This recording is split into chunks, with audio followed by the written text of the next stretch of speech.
Mövzu kəskin respirator distres sindromu. Kəskin respirator distres sindromu hipoksemiya ilə gedən ağciyərin kəskin iltihabi, yəni inflamator xəstəliyidir. Covid pandemiyası ilə əlaqədar olaraq son illərdə çox artdı və reanimasiyanın 10%-ni təşkil edir. Əsas simptomları kəskin şəkildə inkişaf edən dispneya, hipoksemiya və radioloji görüntülərdə diffuz pulmoner infiltratın görülməsidir. Diaqnoz necə qoyulur? Xəstədə ağciyər zədələnməsindən sonra kəskin şəkildə dediyimiz çox zaman 12-36 saat ərzində, bəzən 5-7 günə qədər uzana bilir, dispneyanın inkişaf eləməsidir. Ki, burada risk faktorlarını da nəzərə almalıyıq. Sonra danışacağıq. Bundan başqa radioloji görüntülərdə ödəmin görülməsi, pulmoner ödəmin görülməsi, diffuz pulmoner infiltrat şəklində görülməsidir. Bu ödəmi kardiojenik ödəmdən ayırd eləməliyik. Fərqləri nədir? Kardiojenik ödəmdə biz kardiomeqaliya görəcəyik. Bir də kardiomeqaliyanı da görəcəyik. Bir də daha xronik proses olduğu üçün körlü bir xətlərini görəcəyik. Burada oxlarla göstərilmiş. Bu da və əgər ki kardiojenik ödəmlə diferensial diaqnostikasını apara bilmiriksə, radioloji görüntüyə görə ekokardioqrafiya çəkilməlidir və bundan sonra radioloji təsdiqlənə bilər. Saturasiya 97%-in aşağısına, yəni altına düşür və bir də burada parsial oksigenin, qanımızdakı parsial oksigen təzyiqinin FiO2-yə nisbətidir.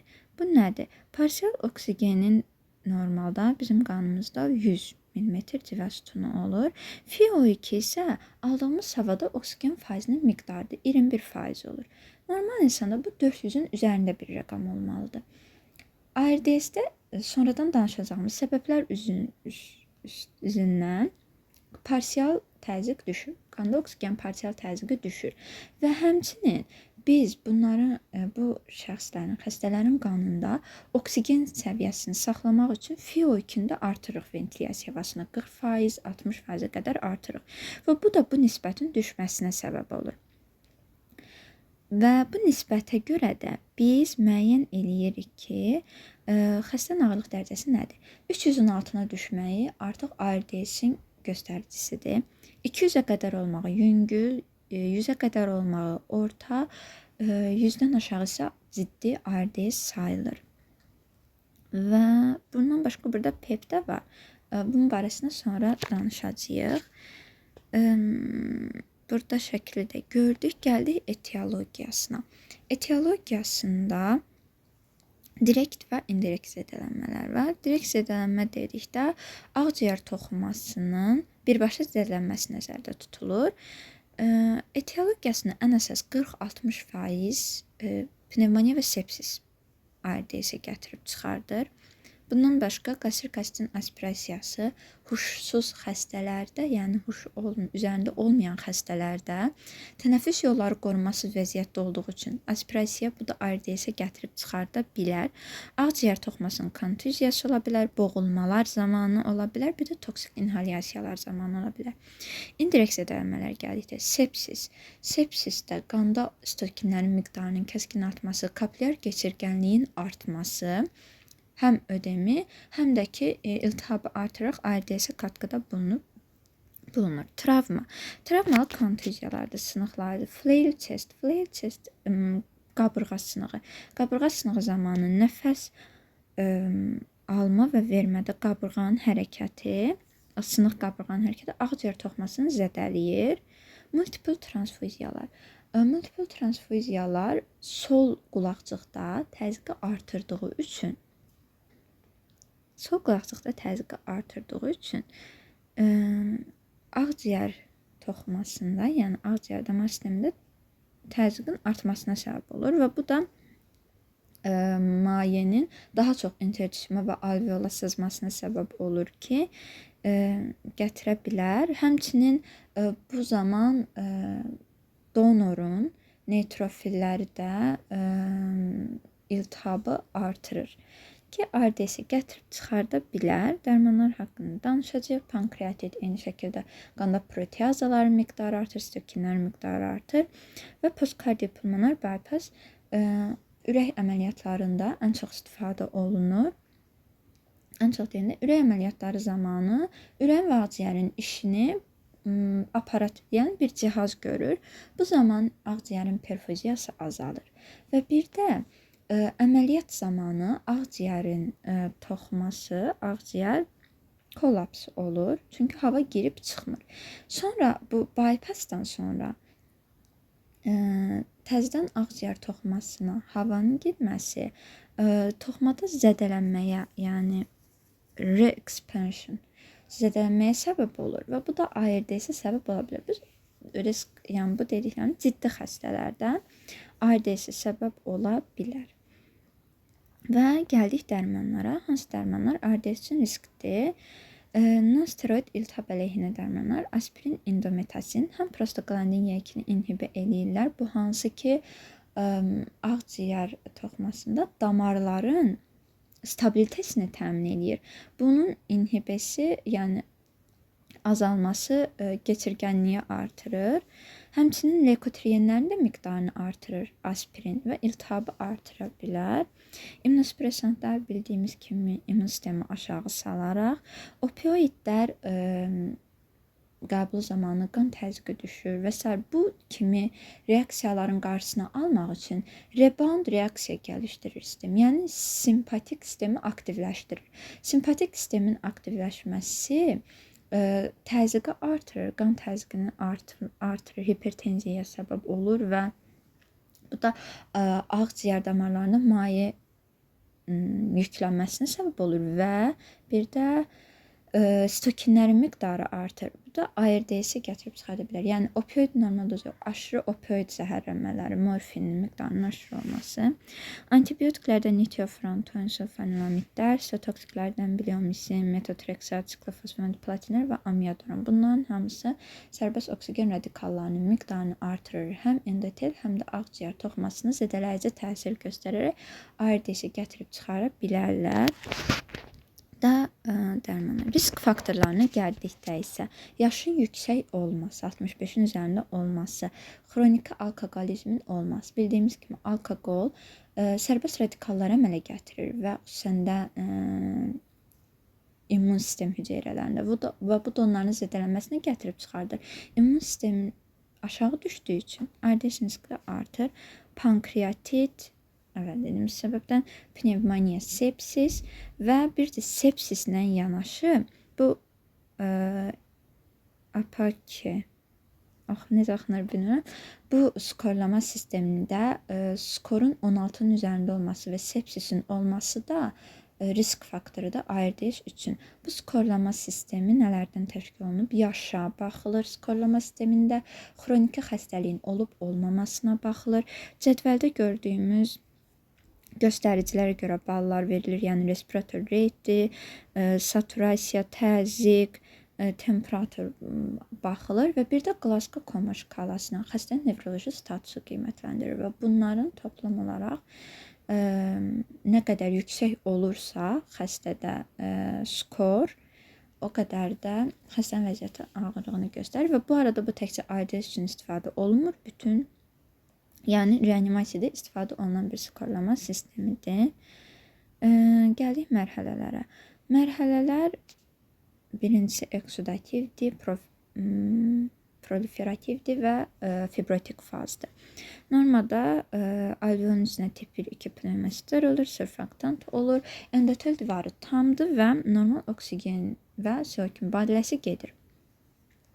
Əgər əvvəl saydığımız səbəblərdən alveolların və endotelin zədələnməsi nəticəsində endotel zədələnir. Buna görə də kapillyarların keçirgənliyi artır.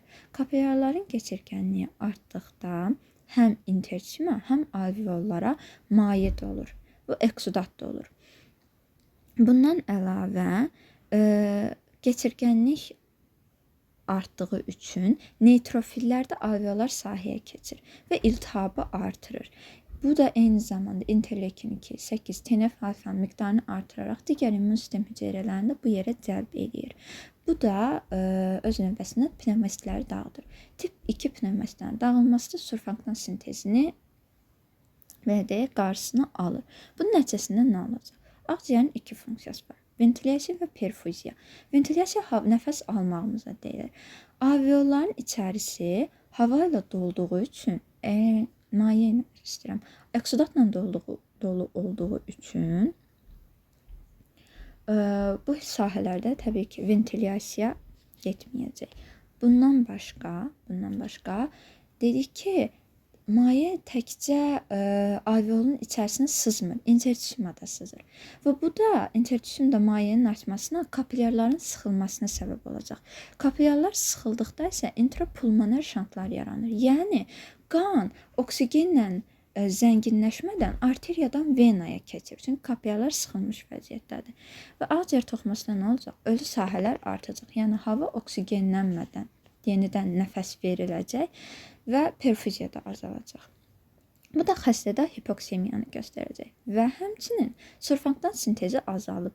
Surfaktan sintezi azaldığı üçün hər nəfəs vermədə ağciyərlərin kollapsı baş verəcək və bu da mövcud durumu daha da ağırlaşdıracaq. İkinci mərhələ proliferativ fazadır.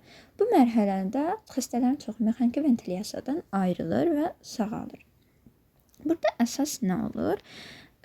Proliferativ fazada tip 2 pnevmasitlər, neytrofillərin yerini limfositlər alır və alveolda daha qurucu işlər gedir. Eksudasiya sorulur. Bundan başqa surfaktan sintezi yenidən bərpa olunur. Tip 2 pnevmasitlər tip 1 pnevmasitlərə çevrilir və beləliklə bərpa olunur. Ümumiyyətlə limfositlərin üstünlük təşkil etməsi neytrofillərə nisbətən daha müsbət bir proqnozu göstərir. Və əgər bu mərhələ xəstənin ağırlığına görə düzgün şəkildə gedə bilmirsə və xəstənin vəziyyəti ağırdırsa, üçüncü mərhələ fibrotik faza başlayır. Fibrotik fazada damar divarının proliferasiyası olur, fibroproliferasiyası, tromblar əmələ gəlir, perfuziyanın pozulması deməkdir. Alveollar dağılıb axı formalaşa bilmir. Bullalar formasında qalır, emfizomiya oxşar strukturlar formasında qalır və xəstənin vəziyyətinin ağırlığını göstərir.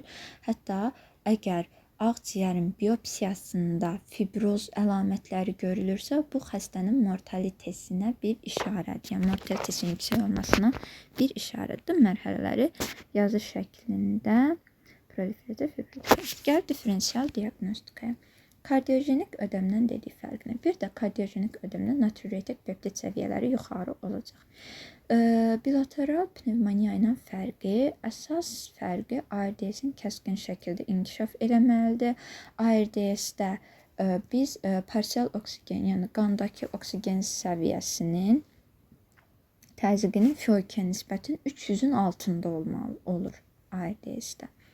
Və bundan başqa COVID pnevmoniyasından fərqi, COVID pnevmoniyasında əsasən buzlu şüşə görüntüsü görürük. Yəni topak infiltratlar görürük. Amma ARDS-də daha çox diffuz infiltratlar görürük. Alveolar qanaxma ilə diferensiyasiyasını aparmalıyıq və pnevmonitlərlə diferensiyasiyasını aparmalıyıq. Neurogenik ödəmdə morfinlə, yəni əvvəl izah dedim, opioidlərə bağlı olaraq gəlişən ödəmə deyilir. Keçdik müalicəyə. Bu səhifədəki müalicə təkcə ARDS üçün yox, bütün reanimasiya xəstələri üçün diqqət olunması gərəkən məqamlardır. Birincisi, altda yatan xəstəlik müalicə olunmalıdır. Müəyyən olunub ki, ARDS xəstələrini əsasən ağciyər səbəblərindən yox, sepsis səbəbindən ya da ki, orqan yetməzliyi səbəbindən ARDS gəlişən xəstələrin mortalitesi daha yüksəkdir. Ona görə də altda yatan xəstəlik müalicə olunmalıdır. Enteral qidalanmaya mümkün qədər tez keçilməlidir. Çünki parenteral qidalanma daha invaziv üsuldur və bu da xəstədə infeksiya və sepsis riskini artırır. Həmçinin bağırsaqların uzun müddət qidasız və hərəkətsiz qalması ödün qatılaşmasına və qaraciyər daxili öd yollarında ödün durğunluğuna səbəb olur. Bu isə yağlı qaraciyərə və daha ileri problemlərə gətirib çıxarda bilir. Buna görə də enteral qidalanmaya mümkün qədər tez keçmək lazımdır. Lazımsız müdaxilə və komplikasiyalardan necə qaçılmalıyıq? Bunu danışacağıq. Nozokomial infeksiyalar vaxtında müəyyən olmalıdır. Bir də bandalı tkaya. Yəni hər tərəfli müalicə. Bu reanimasiya xəstələrində mən reanimasiya xəstəsində dərman vərəqini görəndə, məsələn, orada pantoprazol və sair dərmanlar görmüşdüm. Mən maraqlı gəlmişdi ki, yəni bu xəstənin, məsələn, nevroloji problemlə gələn xəstədə buna niyə pantoprazol verilir? Çünki bu şəkildə gördüyümüz reanimasiya xəstələrində gəlişmə riski olan vəziyyətlərdir və bunları önləməyə çalışmaq lazımdır. Sepsis və infeksiyalardan acicə əllərin tez-tez yuyulması, belə yəni bu ağır vəziyyətlərin qarşısını ala bilər. Qarşısını ala bilər deyəndə ki, yəni olunmalıdır. Bundan başqa bu xəstələrdə, reanimasiya xəstələrində invaziv prosedurlar çox olur. İstər mexaniki ventilyasiya, istər kateterlər. Buna görə də bunlardan istər mexaniki, istərsə kateterlərdən mümkün qədər tez çıxmaq lazımdır. Həmçinin invaziv prosedur zamanı ya da kateter zamanı həmin nahiyənin xlorheksidinlə isinməsi və protokollar düzgün şəkildə riayət olunması mütləqdir. Dərin vena trombozu uzun müddət uzanıqlı qaldıqları üçün bunlarda dərin vena trombozunun qarşısını almaq üçün enoxiparindən istifadə olunur. Mədə eroziyaları xüsusən də tənəffüs yetməzliyi olan xəstələrdə qanda oksigenin səviyyəsi aşağı düşür. Həmçinin stres vəziyyəti olduğu üçün steroidlərin səviyyəsinin artması həm prostaglandin sintezini inhibə edir, həm mədə olan qan axınını azaldır, eroziyalara səbəb olur. Bu eroziyalar isə qanaxmaya səbəb ola bilər və xəstənin vəziyyətini kəskin şəkildə pisləşdirə bilər. Buna görə də pantoprazol, yəni proton pumpa inhibitorlarından istifadə olunmalıdır. Amma bunların bir riski var. Psevdomembranoz kolit yarada bilər. Clostridium difficile yaratılıb psevdomembranoz kolit yarada bilər. Amma yenə də bu riskə baxmayaraq istifadə olunmalıdır. Çünki qanama daha ciddi bir problemdir. Qidalama və glikemik kontrol. Glikemik kontrol çalışmalar var idi ki, xəstənin qan qlukoza səviyyələrinin ən optimum səviyyəsində saxlanılması mortalitəni azaldır. Amma ondan da çox çalışmalar göstərdi ki, optimum səviyyədə saxlanılması xəstənin qlukoza səviyyəsinin bəzən hipoglikemik ataklar, hipoglikemiya səbəb olur ki, bu da xəstənin vəziyyətini ağırlaşdıraraq mortalitəni azalda bilər. Ona görə də qan qlukoza səviyyəsinin daha ciddi bir şey yox da 180 altında tutulması deyilir.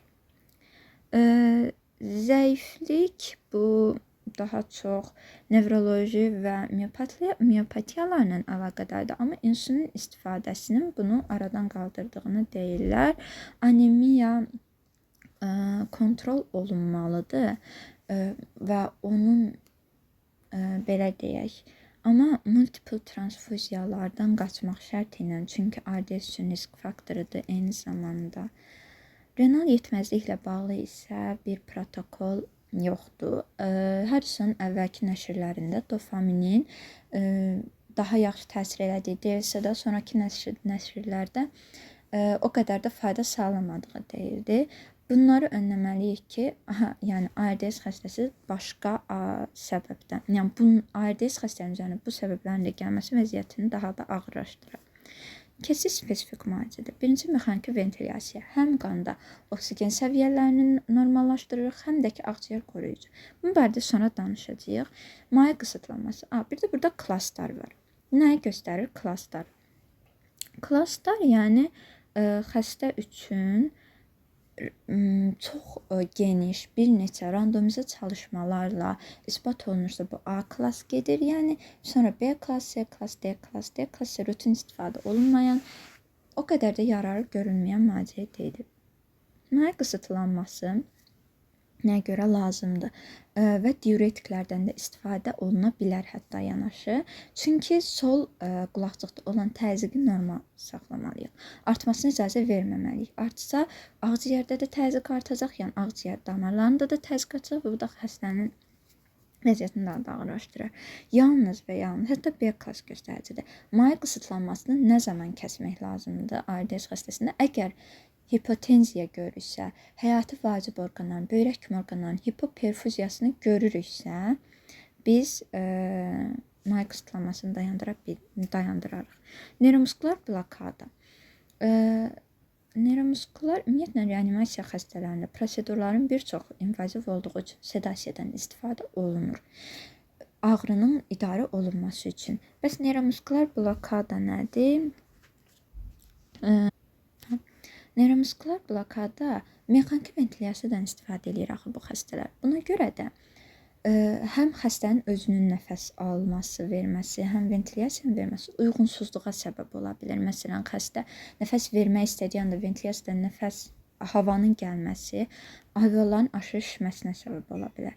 Buna görə də neyromuskular blokada sedasiya yanaşı verilir ki, çünki çox vaxt ciddi xəstələrdə sedasiya yetərsiz olur. Yanaşı istifadə olunması bu arada parezi artırmır. Sedasiya plus neyromuskular blokada tək sedasiyadan daha çox parez vermir yəni xəstəyə. Həmçinin ventilyasiyasız günlərin sayını da artırır.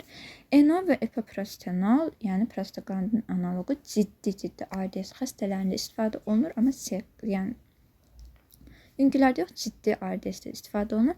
Qlukokortikoidlərin isə yəni etibarlılığını göstərən çox az çalışma mövcuddur və rutin olaraq istifadə olunur və faydası da isbatlanmayıb. Gəldik mexaniki ventilyasiya. Mexaniki ventilyasiya maska ilə endotraxeal intubasiya şəklində və traxeostoma şəklində ola bilər. Amma ilk öncə baxaq solunum mexanikinə. Yəni necə nəfəs alırıq? Hansı göstəricilərə diqqət etməliyik biz ARDS xəstəsində? Deməli, biz nəfəs aldığımız zaman təbii ki, burada nəfəs aldığımız zaman hava yollarının həm ağciyərin öz müqaviməti var, toxumalarının, həm də hava yollarının müqaviməti var. Biz nəfəs aldığımız zaman gördüyünüz kimi zaman keçdikcə təzyiq artır. Sonra isə bu P-pik, yəni nəfəs aldığımız zaman bir müddət durur. O durma anındakı göstərici P-pik deyirik, yəni peak pressure, zirvə təzyiq. Bu zirvə təzyiq, bundan sonra bir təzyiq düşür, zaman dəyişmir, amma təzyiq düşür və burada bir plato yaranır. Buradakına isə P-plato deyirik. Yəni plato təzyiqi deyirik. Bunların fərqləri nədir? P-pik, yəni zirvə təzyiqi biz nəfəs aldıqca həm ağciyərin öz necə deyək müqavimətini qırmalıyıq, həm də hava yollarının müqavimətini qırmalıyıq. Bu zirvə təzyiqi həm hava yollarının müqavimətini bizə göstərir, həm də ağciyərin müqavimətini göstərir. P-plato isə artıq biz nəfəs aldıq, dayandıq, nəfəs alandan sonra dayandıq. Dayandığımızda artıq hava yollarının müqaviməti yoxdur, düzdür? Olan təzyiq ağciyərin müqavimətidir. Buna isə P-plato deyirik. Bu nədə istifadə olunur? Ən çox obstruktiv xəstəliklər restriktivdən diferensiyasiya eləmək üçün. Yəni, obstruktiv xəstəliklərdə hava yollarının müqaviməti daha böyükdür. Buna görə də həm zirvə təzyiqi artır, zirvə təzyiqi çox artır. Amma plato təzyiq artmayacaq. Çünki ağciyərdə qıraqdan sıxan heç nə yoxdur. Hava yollarının müqaviməti yalnız artıb. Buna görə də bu gördüyümüz fərq var. Bax, bu rezistant fərqi. Ağciyərin obstruktiv xəstəliklərində artacaq. Amma restriktiv səbəblərdən olduqda biz P-platoda artacaq. Və bir də burada var PEP. PEP nədir? PEP normalda əslində normalda deyil bu xəstələrdə. Dedik ki, ARDS xəstələrində surfaktant sintezi azdır. Surfaktant sintezi azdırsa, biz hər nəfəs vermədə, demək ki, bu xəstələrdə alveolların kollapsı baş verəcək. Biz bu kollapsın qarşısını almaq üçün nəfəs vermənin sonunda ağciyərə pozitiv təzyiq veririk.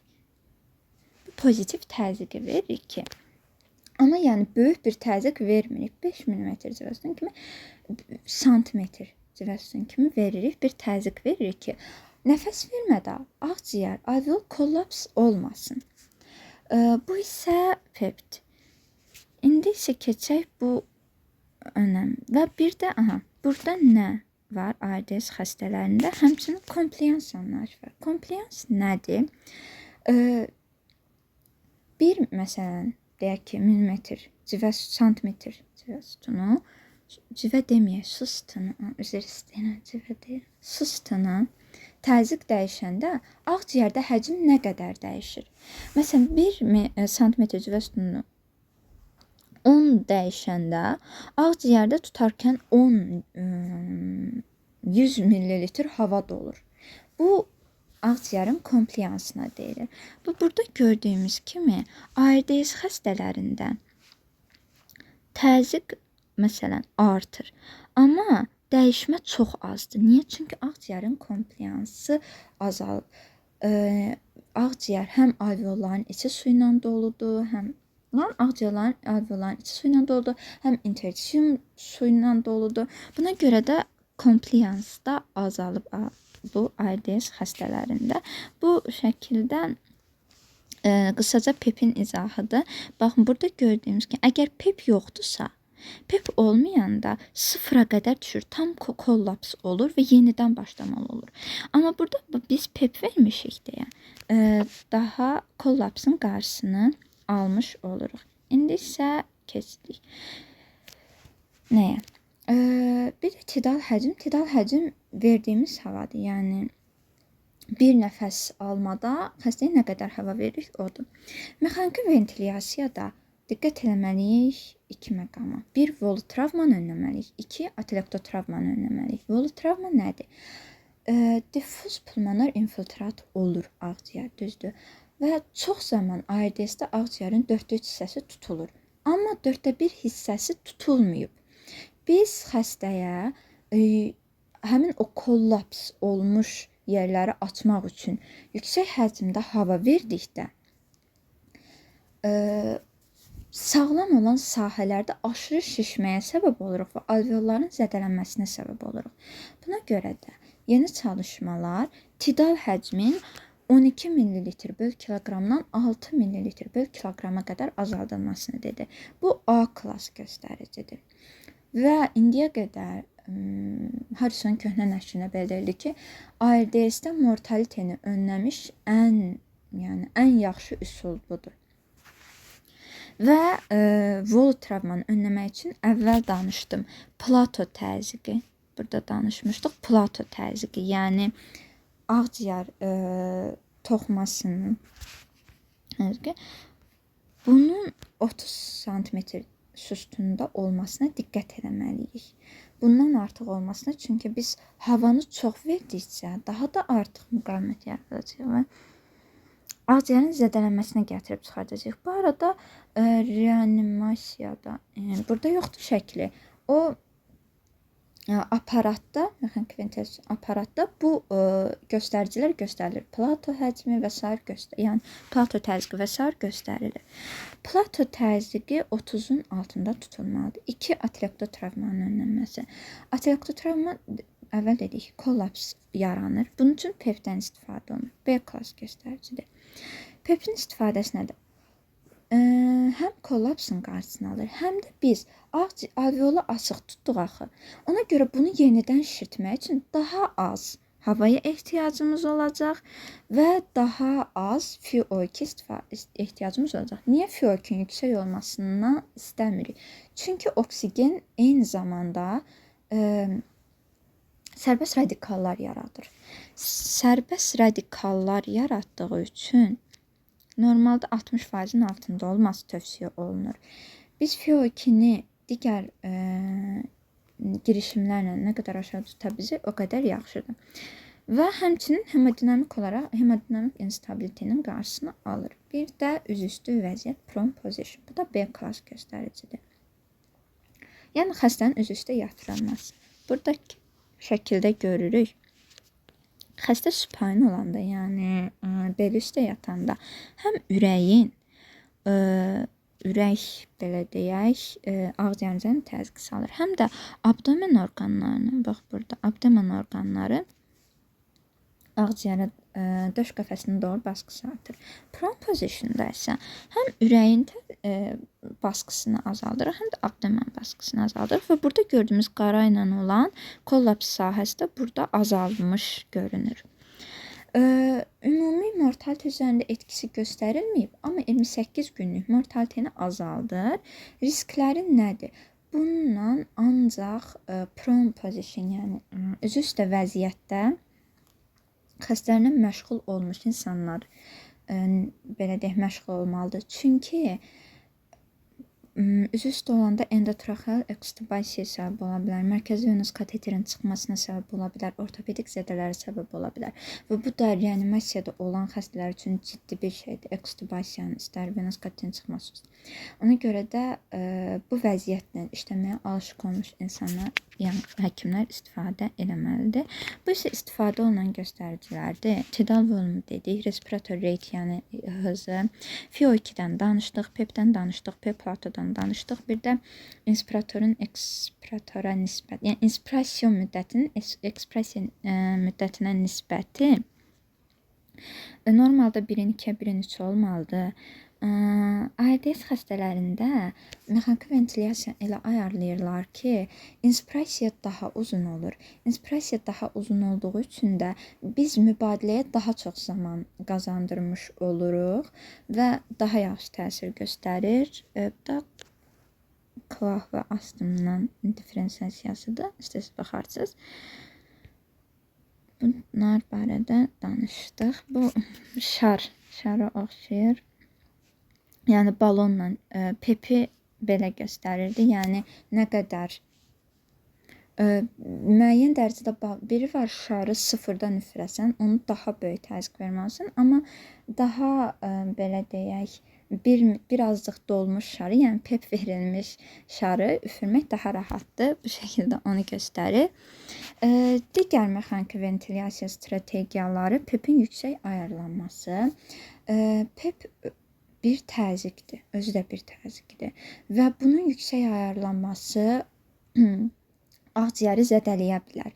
Çünki sən müəyyən dərəcədə təzyiq vermirsən, hava da gələndə alveolun aşırı şişməsinə səbəb ola bilər və bu da zədələyə bilər alveolu.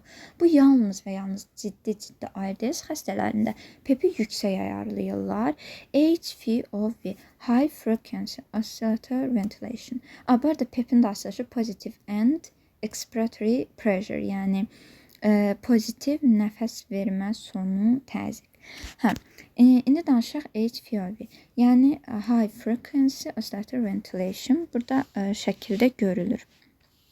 Burada şəkildə biz tez veririk. Daha yüksək, məsələn bu altdakı daha yüksək tidal volum belədir. Zamanında daha yüksək təzyiq verib, daha yüksək təzyiq vermək yerinə biz daha tez veririk və daha kiçik veririk. Daha az həcmdə hava veririk. Çünki axı yüksək tidal volum ağciyəri zədələyir. Tez veririk, amma daha kiçik həcmdə veririk. D klass göstəricidir. Yəni də yazılmışdı. ECMO, bir də B klass göstərici. Əgər ciddi ARDS xəstələrində ciddi ARDS xəstələrində ECMO-ya gedir. Bir də airway pressure release ventilation var. Bu nədir? Aşağıda gördüyümüz cədvəldir. Bir daha uzun müddət, hardasa məsələn 8 saniyə yüksək təzyiq verir ağciyərə. Alveolları açıq şəkildə tutur bu müddət ərzində və burada yəni daha uzun müddət verir təzyiqi. Yüksək şəkildə qalır təzyiq və burada gördüyümüz bu kiçik yerlər xəstənin özünün nəfəs aldığı yerlərdir. Təzyiqi uzun müddət yuxarı saxlayır və xəstənin özünün nəfəs almasına icazə verir və belə icazə verir. Bu əsasən mexaniki ventilyasiyadan ayrılma zamanı istifadə olunan xəstə yavaş-yavaş özü nəfəs almağa başlayır. Sonra yenidən nəfəs verir. Gəldik ümumilikdə. Burada ECMO-dan başqa bu CO2R deyə bir şey var. Bu nədir? Bu yalnızca burada mən bunu nəzərdə tuturam. Bu ECMO-dan daha az invazivdir. Kiçik venalara girişim yapılır. Amma yalnızca CO2-ni qandan çıxardır. Qanı O2 ilə təmin eləmir. Yəni necə deyək, O2 vermir, yalnızca CO2 verir. Bu əsasən ən çox obstruktiv xəstəliklərdə istifadə olunur, amma burada da yazılıb. Çünki ECMO-ya nisbətən daha az invazivdir, daha az antikoagulant istifadəsinə ehtiyac duyur, zədələnmə riski və s. azdır deyə. Mesela danışıqlarımızın ümumiləşdirilməsidir. Low tidal volume, yəni aşağı həcmlə havanın verilməsi bütün ARDS-lərdə göstərişdir. PEP-in aşağı ayarlanması daha orta və yüngüldə göstərişdir. Artıq ciddi ARDS xəstələrində PEP-i də yüksək ayarlayırıq. Bundan başqa neyromuskular blokadadır, NO-dur, ECMO-dur. Prone position'da bunlar ciddi ARDS xəstələrinin göstəriciləridir. Mild ARDS-də, yüngül ARDS-də non-invaziv ventilyasiyadan da istifadə edə bilərik bu arada. Bu da dediyimiz kimi, əgər məsələn mexaniki ventilyasiya qoşulursa xəstə, ARDS üçün skrininq olunmalıdır.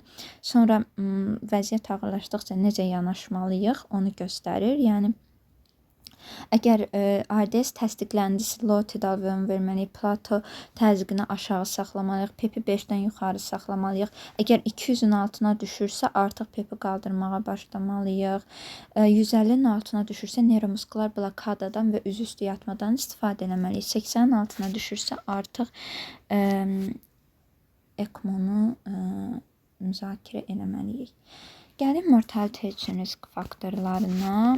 Non-pulmonar səbəblər 80% hallarda non-pulmonar səbəblər, yəni 80% hallarda non-pulmonar səbəblərdən xəstələr ölür. Bu da sepsis və digər orqanların yetməzliyidir.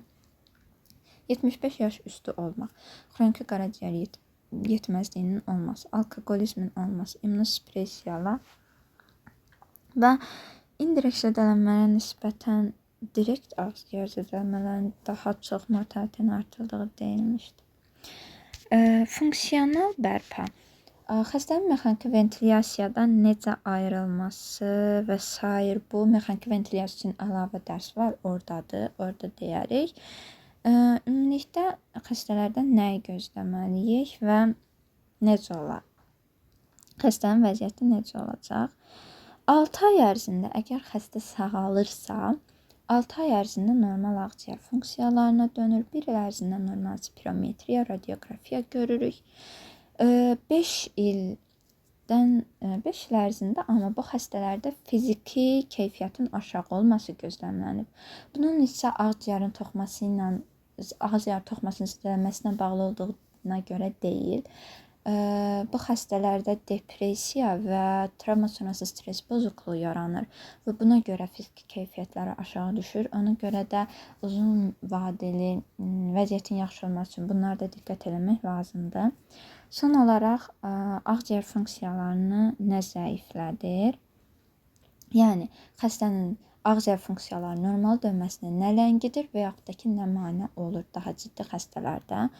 Bu arada bu sadalayacaqlarım mortalitəyə xüsusi katkıda bulunmurlar. Yəni bunların olması mortalitəni xüsusi artırıb azaltmır. Amma ağciyərin funksiyalarını zəiflədir. Zədələnmə sahəsinin böyük olmasıdır. Statik kompliansın aşağı olmasıdır. Yəni statik komplians ölçülür plato təzyiqi ilə. Xəstənin üzr istəyirəm. Yəni statik kompliansın aşağı olması və PEP-in yüksək ayarlanması, ciddi ARDS xəstələrində PEP-i yüksək ayarlamalıdır. Bu da ciddi təsir göstərir. Uzun müddət mexaniki ventilyasiyada qalmaq və skorlamanın yüksək olması bu xəstələrdə fonksiyonel bərpanı gecikdirir. Bu da ARDS bu qədər. Dinlədiyiniz üçün sağ olun.